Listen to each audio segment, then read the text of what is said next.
Sejak kebelakangan ini, kita sering dikejutkan dengan beberapa berita kematian secara mengejut akibat serangan jantung yang melibatkan individu dari pelbagai latar belakang tanpa mengira usia. Menurut statistik yang dikeluarkan Kementerian Kesihatan Malaysia pada tahun 2020, dilaporkan serangan jantung adalah penyebab kematian nombor 1 di Malaysia dan secara purata 50 rakyat Malaysia telah meninggal dunia disebabkan oleh serangan jantung setiap hari. Lebih membimbangkan, kematian akibat serangan jantung ini telah meningkat 2 kali ganda di musim pandemik COVID-19 dan kira-kira 24% pesakit adalah terdiri dari mereka yang berumur kurang dari 50 tahun serta dilaporkan juga kebanyakan pesakit adalah dari golongan lelaki. Kini jelas dapat dilihat penyakit ini bukan lagi penyakit golongan berumur kerana ia boleh berlaku kepada sesiapa sahaja, tidak kira tua atau muda. Justeru amat penting bagi golongan berisiko atau masyarakat secara umumnya mengetahui tentang perkara ini kerana ia mampu menyelamatkan nyawa sesiapa sahaja.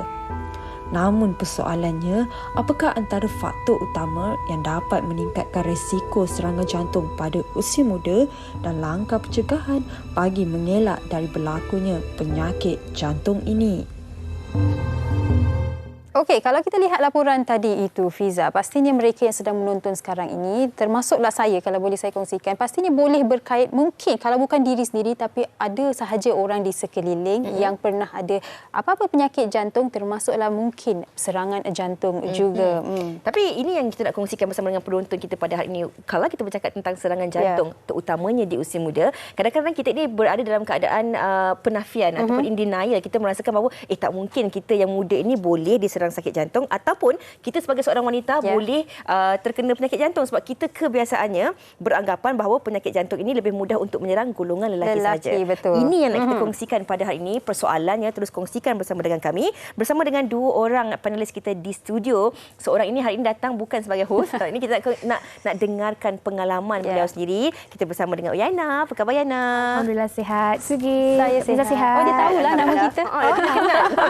Okey, dan kita juga bersama dengan Dr. Nur Halwani Habizah selaku pakar kardiologi dan kardiak elektrofisiologi dari Hospital Serdang. Terima kasih doktor bersama dengan kami, dan saya rasa doktor tanpa melengahkan masa, kami ada pelbagai soalan nak tanya doktor. Dan soalan pertama saya nak tujukan kepada doktor, di mana kita tahu penyakit jantung ada pelbagai dan hari ini fokusnya serangan jantung di usia muda. Mungkin doktor boleh kongsikan dahulu apa yang menunjukkan graf, sebab saya baca banyak artikel mengatakan yang grafnya memang semakin meningkat, semakin hari semakin ramai golongan usia muda ni menghidap serangan jantung. Jadi mungkin doktor boleh kongsikannya statistik ataupun apa yang sebenarnya menyebabkannya.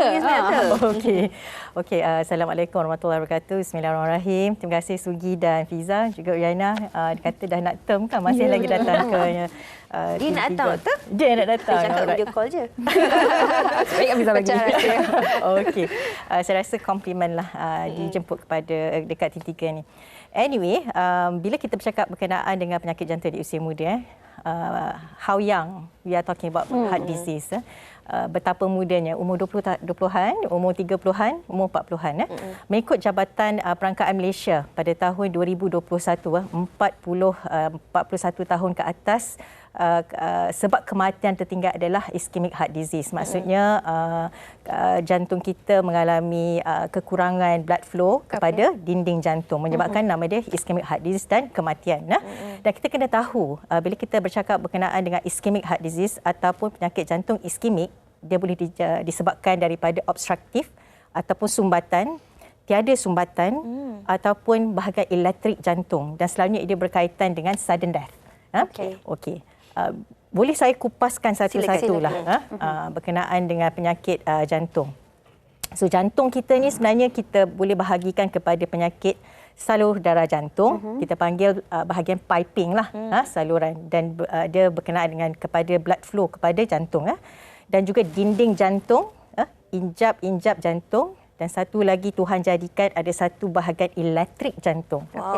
So sangat kompleks kejadian jantung itu sendiri, dan setiap abnormality yang berlaku kepada setiap plumbing, bahagian pipe jantung, bahagian dinding jantung, bahagian injak atau pintu jantung dan juga bahagian elektrik ini akan menyebabkan abnormalnya pergerakan jantung itu sendiri. Okey. Kepada pembahagian yang saya cakap tadi, jantung iskemik ni ada obstruktif dan juga non-obstruktif. Dia ada preference lah kenapa orang ni dapat obstruktif, kenapa orang ni dapat non-obstruktif. Still masih dalam kajian. Dan satu lagi cabang yang kita mula bercakap di Malaysia, sebab sebelum ni kita jarang bercakap masalah elektrik jantung atau masalah jantung ritma berbahaya yang menyebabkan sudden cardiac death. Kalau kita bercakap berkenaan sudden cardiac death ni pula, dia ada related dengan kalau perasan dekat mall, dekat airport pun sekarang, Allahyarham Hani Mohsin juga ada kaitan dengan sudden death. Dan disebabkan titik tolak berlakunya sudden death dan selalunya berlaku di kalangan orang muda, kita mengadviskan untuk memasang AED. Automated External Defibrillator. Dalam kapal terbang model. Correct. Kan? Betul. So, bila kita bercakap berkenaan iskemik ni, bahagian dia, bahagian elektrik jantung, bahagian dia, dinding dan injap kita akan kupas pada bahagian lain. Kita nak tanyakan kepada doktor dengan lebih lanjut lagi sebentar tadi. Kalau kita bercakap tentang apakah punca-puncanya, doktor, adakah disebabkan oleh gaya hidup, faktor keturunan, ataupun ada juga dalam kalangan penonton mengatakan, tapi saya ni tak merokok, saya menjalani gaya hidup yang sihat, tapi saya tetap juga terkena serangan jantung itu sebentar lagi. Tetapi berbalik kepada apa yang doktor kongsikan tadi, mungkin ada yang tahu, ada yang belum tahu. Dan terima kasih Uyana kerana sudi berkongsi pengalaman Uyana pada hari ini tentang keadaan diri Uyana sendiri ketika di usia awal 20-an. Mula-mula mengetahui bahawa Uyana mempunyai masalah di bahagian jantung. Yana, doktor, waktu Yana first didiagnose dengan dua heart condition, waktu tu umur 27 tahun. Fiza, Sugi mesti tahu waktu Yana tu kita sibuk, terlalu penat. Mungkin waktu tu Yana rasa macam overwork the heart. Jadi Yana dapat diagnose yang Yana ada masalah jantung tu bila Yana collapse. So saya pingsan. Lepas tu rasa macam sakit yang teramat sangat di bahagian dada, tak boleh bernafas. Kita rasa macam kalau ibaratnya macam ikan kita letak ikan tu dekat darat, kita nampak dia menggeliut macam tu kan. Macam itulah keadaan Yana waktu tu. Nasib baik Yana ada dekat rumah. Waktu tu baru nak keluar nak pergi kerja, Umi Yana yang ada dengan Yana waktu tu. Jadi Yana didiagnosis dengan dua heart conditions. Yang pertama adalah SVT, supraventricular tachycardia, sorry doktor, yang mana degupan jantung tu laju daripada kadar degupan jantung orang normal, orang biasa. Kalau orang tengah berlari tu, itulah kadar degupan jantung Yana tengah duduk sekarang. Ibaratnya begitu. Dan kedua pula adalah quadricuspid aortic valve. Dan quadricuspid aortic valve ni, saya diberitahu congenital daripada lahir lagi. Memang saya dilahirkan dengan 4 leaflet di aortic valve saya tu. Orang normal ada 3, saya ada 4. Jadi bila ada 4 ni, berlakunya regurgitation of the blood di jantung. Jadi pump blood tu dia tak menyeluruh ke seluruh badan.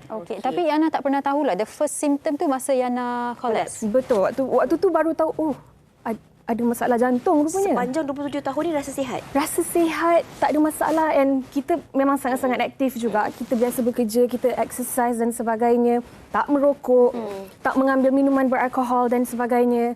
Dan boleh dikatakan gaya hidup sihat. Kita tak rasalah kita mungkin ada sakit. Tetapi mungkin hari ini ada satu aspek yang mungkin doktor boleh elaborate juga adalah berkenaan dengan hereditary. Keturunan. Betul. Sebelum doktor nak terangkan dengan lebih lanjut tentang itu juga, ini kita nak tanya sekali lagi kepada Uyana. Apa yang berlaku kepada Uyana baru-baru ini juga tular di media sosial. Saya kira rata-rata rakyat Malaysia juga turut menzahirkan rasa simpati mereka kepada Uyana dan juga keluarga Umi.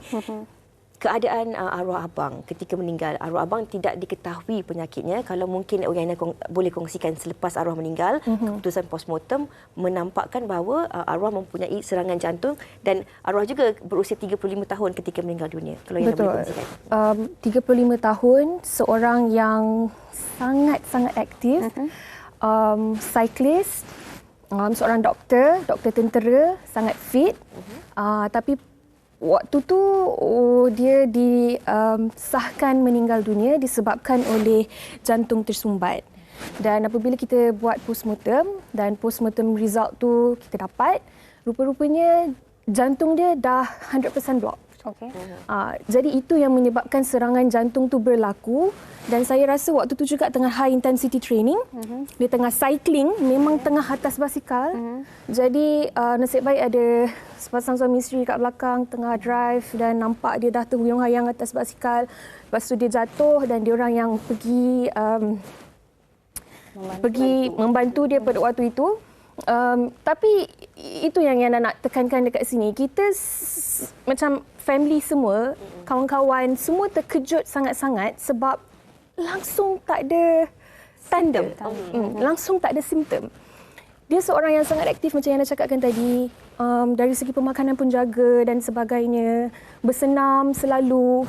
Tetapi bila kita dapat tahu itu dan bila tengok sejarah keluarga, Yana sendiri pun pada usia 27 tahun, bila tengok keturunan belah mak, bila lihat keturunan belah ayah, memang ada history ataupun sejarah penyakit jantung dalam keluarga. Jadi ini jugalah yang diberitahu oleh doktor yang mungkin kebanyakan daripada kita sekarang ni terlupa ataupun tak tahu. Okey. Baik, dan daripada apa yang Yana kongsikan, doktor, Yana selepas 27 tahun baru mendapat simptomnya, dan abang Yana tidak pernah ada apa-apa simptom kan. Dan Yana pun tadi Yana katakan kita kadang-kadang kita tak tahu family history kita dan genetik antara puncanya kan doktor. Sebelum mungkin kita nak kongsikan mengenai gaya hidup dan sebagainya, mungkin doktor boleh kongsikan betapa pentingnya bagi kita semua untuk mengambil tahu history, sejarah keluarga kita, sejarah kesihatan keluarga kita. Sebab rasanya tak semua yang tahu. Mungkin tahulah nenek ke atuk ada, tapi tak tahu the whole, line of it. Silakan, Doktor. Okey, bila berbalik kepada masalah jantung, macam saya cakap tadi, ada banyak bahagian-bahagian jantung. Dan yang bahagian ritma jantung ni ada juga yang kita panggil hereditary, ya, dan boleh dikesan melalui genetik. Kita akan berbalik pada yang hereditary dan genetik tadi. Dan bila kita bercakap mengenai dengan iskemik, lebih kepada gaya hidup, ya, pemakanan, exercise and everything lah. Okey, bila kita bercakap berkenaan dengan family history, sejarah keluarga, setiap kali pesakit, especially pesakit, kita pergi kepada klinikal lah, senario biasa bila masuk ke ward, kita akan tanya sakit bila sakit macam mana, ataupun pernah ada family history atau tidak. Kenapa signifikannya family history dalam kita punya sejarah penyakit bila kita bertanya kepada pesakit? First degree relative yang mengalami sudden death atau unexplained death, kita akan suggest untuk berbuat beberapa check-up, ataupun beberapa genetic study yang berkaitan lah. Contohlah, selain daripada genetic study tadi, kita akan mulakan dengan kita buat ECG, ya, atau kita buat dengan bilik-bilik jantung, pemeriksaan bilik-bilik jantung, berapa tebalnya jantung tersebut, ya, dan kadang-kadang kita boleh buat 24 jam monitoring ritma jantung tersebut. Dan daripada sini kita boleh tahu pesakit tersebut belong to which group. Dan kita akan proceed dengan mana-mana yang sesuai dengan pesakit tersebut. Dan bila kita bercakap mengenai sejarah keluarga ni, doktor, adakah hanya sekadar atuk, nenek dan mungkin first cousin, ataupun perlu tahu makcik saya ada semuanya? Dia taklah cerita macam 7 keturunan kan. Dia cerita dia first degree relative. Ya, kita tak akan melibatkan dekatlah. Correct. Adik-beradik mak, ya, adik-beradik ayah, ya, adik-beradik kita. That is first degree relative lah. Other than that, mungkin kita not really take into account, ya, tapi kita akan basically tak akan tanya untuk first degree relative yang let's say kadang-kadang yang mak ayah ni pun ataupun adik-beradik sebelah mak atau sebelah ayah ni pun kadang-kadang ada sawan pun boleh related dengan masalah jantung sebenarnya. Okey. Doktor, saya kira penonton-penonton yang sedang menonton ketika jadi makcik-makcik kan, perempuan dekat rumah ni mungkin nak tanya doktor, makcik ni kadang-kadang kan masa cucuk-cucuk kat perut ni, belakang cucuk, dada cucuk dan sebagainya. Saya ada seorang rakan ada itu angin ke ataupun sakit jantung contoh. Ini yang kita nak katakan bahawa dalam kehidupan kita seharian, kadang-kadang dalam kesibukan kita, tanggungjawab wanita di rumah ini yang menjaga suami, menjaga anak-anak, lupa mereka ni harus menjaga diri mereka juga. Bagaimana kita nak bantu penonton-penonton kita ini? Macam mana makcik nak tahu makcik ada sakit jantung, nak pergi jumpa doktor, cakap ke, nak buat check up dan bagaimana? Sebab kadang-kadang tak ada simptom, takkan nak pergi jumpa doktor kan? Betul. Ini yang kita perlu bantu mereka, doktor. Okey. Saya suka bila kita bercakap mengenai penyakit jantung di kalangan wanita. Sebab dia lebih dekat pada diri saya lah. Walaupun pesakit-pesakit ramai orang lelaki, ya. Bila kita bercakap mengenai wanita ni dia datang penyakit jantung ni dia tak tipikal macam orang lelaki. Orang lelaki datang dengan sweating, masalah jantung macam kena hempap gajah, kepijak gajah, whatever. Kan? Lepas tu dengan muntah, lepas tu datang ke hospital pengsan. Typical presentation untuk lelaki. Kalau untuk perempuan, dia datang dengan semput. Datang dengan semput. Lepas tu kadang dia datang dengan sakit belakang. Ataupun muntah. Itu je. Bila kita cek tengok ECG, dan kita tahu serangan jantung. Dan ini adalah proven daripada paper-paper yang telah kita present internationally dan juga di dalam jurnal-jurnal. Ini bukan by hearsay, bukan daripada experience ataupun pengalaman-pengalaman pesakit saya. Ia adalah telah ditulis dalam jurnal. Wanita akan dirujuk ke hospital dengan simptom-simptom yang bukan tipikal ke hospital. Saya dulu, saya ada rasa kebas kat tangan belah kiri. Cuma tangan belah kiri sahaja. Tangan belah kanan tak rasa. So, kita rasa, kenapa? Dia rasa macam semut-semut yang tak selesa pada bahagian tangan tu. Saya ada satu soalan lagi. Dia angkat tangan. Mungkin ni penonton juga cakap, tapi kan makcik ni sebenarnya dah cuba, dah jaga, dia kata kan. Tapi kita maklumlah kadang-kadang kita cakap tentang gaya hidup. Kita tak minum makanan beralkohol, kita tak merokok. Tapi gaya pemakanan kita, menu-menu masakan kita tu kadang-kadang masakan yang berlemak, bersantan dan sebagainya. Makcik tanya, boleh ke makcik nak masak lemak lagi? Jadi bagaimana sebenarnya kita nak memperbetulkan, menjaga diri kita ni? Mungkin langkah pertama melalui pemakanan kita, doktor. Okey. Kita tak boleh salahkan mak-mak masak sedap. Betul. Kita ni berpingat, doktor. Sebab mak-mak memang kena masak sedap. Betul. Kan? Nak membesarkan anak-anak kan kat rumah kan. Jadi bukan salah mak lah. Okey, dari segi ibu-ibu lah, saya suggest seperti mana yang disarankan oleh Kementerian Kesihatan Malaysia, suku-suku separuh. Kan, suku-suku meaning suku suku karbohidrat, suku protein, separuh lagi adalah fiber, sayur-sayuran dan buah-buahan. So memang boleh maintain lah kita punya kita kata pemakanan seimbang untuk seharian. Pengambilan lemak tu, doktor, kan macam makanan-makanan bersantan macam tu memang tak digalakkan. Okey, santan itself dia ada orang buat kajian jugalah. Saya bukan bahagian pemakanan, tapi dalam santan itself dia punya kita panggil kolesterol baik tu tinggi. Dah bagus dah. Tapi dia punya kolesterol yang jahat pun tinggi juga. Jadi itu yang betul. Saya rasa penting juga untuk masyarakat kita tahu tentang penjagaan kolesterol ni juga. Macam kita kata kolesterol baik, kolesterol jahat. Sebab jantung kita ni, dia tersumbat, maafkan saya kalau saya salah betulkan ya. Macam kes abang saya disebabkan oleh kolesterol. Jadi dia tersumbat disebabkan kadar kolesterol yang tinggi dalam badan. Dan mungkin kita rasa macam, mungkin orang yang dah 40-an ke atas, 50-an ke atas yang akan mempunyai masalah kolesterol tinggi. Tapi hakikatnya, orang yang seawal 20-an pun dah berpotensi untuk mengalami masalah kolesterol tinggi. Betul. Orang kurus ada kolesterol tinggi.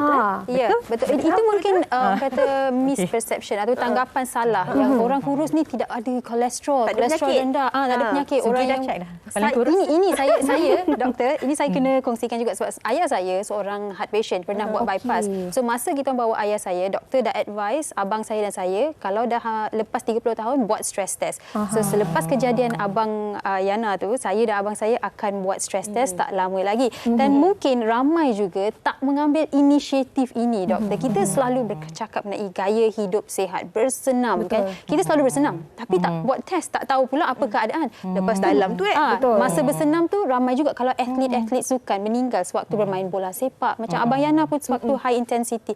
So, bagaimana untuk menghadapi situasi ini, doktor? Kita dah jaga makanan. Kita rasa kita sihat, doktor. Kita sihat, kita bersenam. Itu yang paling bahaya bila kita rasa kita sihat. So apa yang sepatutnya kita buat? Buat stress test berapa setahun sekali ke? Kena seawal usia berapa? Pergi kat doktor, saya nak check saya ada blockage ke? Tak ada. Okey. So bila kita bercakap berkenaan dengan kolesterol ni, formation kolesterol ni seawal satu first year of life. Okey. Daripada first year of life dia akan kolesterol formation tu is there lah. Dia akan berlaku 20 tahun dia pecah, that will be the heart attack. How early is the formation plak tu akan pecah bergantung kepada bila dia nak pecah lah, we still don't know. Tapi formation tu dia akan berlaku selama 20 tahun ni. Dia bukan hari ni makan KFC esok heart attack, bukan. Lepas tu dan macam itulah. Dia macam terkumpul kan. Dia makin lama macam kes abang Yana tu, macam Yana katakan tak ada simptom, tiba-tiba baru kita dapat tahu yang kadar kolesterol yang tinggi tu yang menyebabkan jantung tu tersumbat. Yeah. Jadi penting apabila masyarakat semua buat check up dan sebagainya, kolesterol tu jangan pandang enteng. Kena tahu berapa kadar kolesterol yang normal, dan kalau kita dah terlebih, adakah perlu dengan aid daripada ubat-ubatan dan sebagainya. Okey. Doktor, kita nak berbalik kepada masalah jantung tadi, doktor. Bagaimana kita nak bantu penonton-penonton kita ni kalaulah mereka ini ingin membuat pemeriksaan awal walaupun tak ada simptom, tapi kalau kita tengok tadi, kita semak-semak sebenarnya makcik kita pernah ada sakit jantung ataupun atuk kita ada sakit jantung dan sebagainya. Apa langkah-langkah awal sebagai seorang wanita, kerana kita ini di rumah memainkan peranan yang penting nak menjaga keluarga, diri dan anak-anak dan sebagainya untuk melakukan langkah-langkah kesihatan awal ini? Okey, saya sarankan untuk wanita berkerjaya, wanita di rumah, walaupun kita ada simptom, kita just have a check. Especially yang umur 30 ke atas atau ada family history. As simple as doing the ECG lah. Kita pergi klinik kesihatan biasa kan. Walaupun kita rasa kita sihat. Walaupun kita rasa kita tak ada simptom, good medical check-up, yang tak ada simptom akan boleh menolong kita detect, let's say kolesterol je. Kita ambil blood kolesterol kan. So daripada situ kita boleh detect salah satu risiko untuk dapat sakit jantung iskemik. Okey. Betul, ada banyak sebenarnya komen-komen di Facebook tentang topik kita hari ini, tapi ini yang menarik perhatian. Dia cakap kan, jantung dia berdegup kencang bila melihat seorang wanita. Ini bukan penyakit tak? Alah, risaulah. Ini bukan bahaya. Itu bahaya. Penyakit lain mungkin. Okey, baik. Kami nak ucapkan terima kasih kepada Yana kerana sudi berkongsi apa yang berlaku kepada keluarga Yana dan juga kepada doktor yang banyak info. Sebenarnya banyak lagi yang kami nak tanyakan kepada doktor tetapi tak cukup masa. Tapi apapun di sini mungkin peringatan buat kita semualah ya Fiza. Jangan selalu ingat yang kita terlalu sihat. Kalau sihat bagus, okey, tapi yang penting kita buat pemeriksaan kesihatan sebab kita tak tahu bila apa boleh terjadi. Betul, jangan self diagnose, jangan jumpa doktor Google tapi kita jumpa kepada mereka yang lebih pakar dan juga bertauliah untuk membantu kita mengetahui keadaan kesihatan kita. Doktor, insya-Allah ada rezeki kita akan kongsikan lagi tentang topik jantung ini. Dan semoga apa yang kami bawakan dan paparkan ini walaupun bergelak ketawa ada manfaatnya untuk kita jadikan manfaat dalam kehidupan seharian kita. Baik, kita akan berhenti berehat seketika, kembali selepas ini di WHI.